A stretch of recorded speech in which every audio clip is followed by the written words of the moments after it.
Hey, this is John Carlos, and I'm here with a look at the Marvel Legends Infinite Series action figure of War Machine from Avengers Age of Ultron.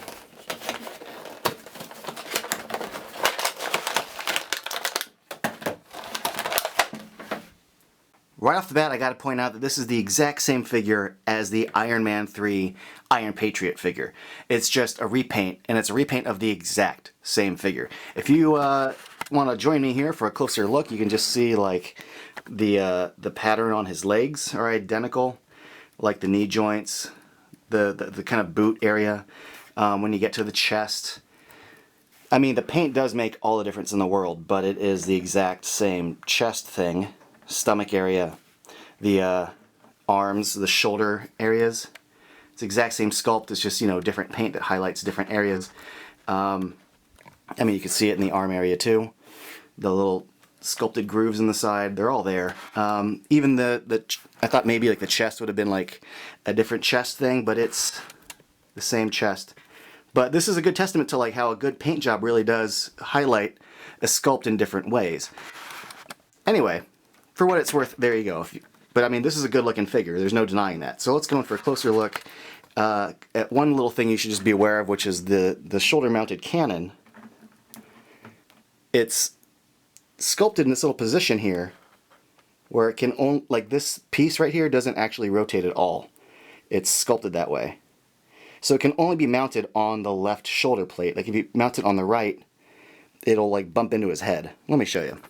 See, if you plug it in here, you can see how it's angled behind his head, so it'll flop and not line up properly, and that's just silly to me. So you plug it into this one like so, and at least it's angled the correct way and looks good like that. And I gotta say, this does look good. Like his paint along his helmet, the black and gray separation is great. The black and gray separation on all of this is great. In fact, if you look at his stomach and his arms and his legs, the separation between the gray paint against the black is really, really clean and very well done. So props to Hasbro for that. Also, as usual, props to Hasbro. The articulation on this is really solid. You know, you got double elbow joint, and you got the swiveling wrist, the mid-torso cut. You got a good range of motion at the head, and the little shoulder pads lift up. You got the ball hinge at the shoulder. And one of the things I like about the ball hinge they're doing now, like on the leg, is that it's a like there's a pin in there, and it's just one big ball, and I dig that. They used to, for other Iron Man figures, make the ball split all the way through, so if you didn't get it lined up right, it would pivot, but it would also hinge, and the hinges wouldn't line up to the thighs. It was really annoying. This is much cleaner with the thighs pivoting against the ball on its own. Double knee joint, and you got the little ankle, which just hinges forward and back. There's this big ankle cover, so you don't get that much range of motion out of it, really. But the sculpt of it's really solid. I mean, as solid as, you know, the Iron Patriot one, but the paint on it's great. The little red and white paint in the front is good. The little wording, like, I got nothing to complain about as far as this figure goes, because it looks just awesome on the shelf. It's got great articulation, like Hasbro's Infinite series already does. It comes with the head for the Hulkbuster Build-A-Figure, which I won't be building, so I have this just sort of sitting around in my collection now. And then it's got this alternate head, which actually looks really good for all things considered for Hasbro. It's got the open mask, and you know, I don't want to say it's got a good Don Cheadle likeness, but considering their work, this is actually a pretty decent likeness for Hasbro.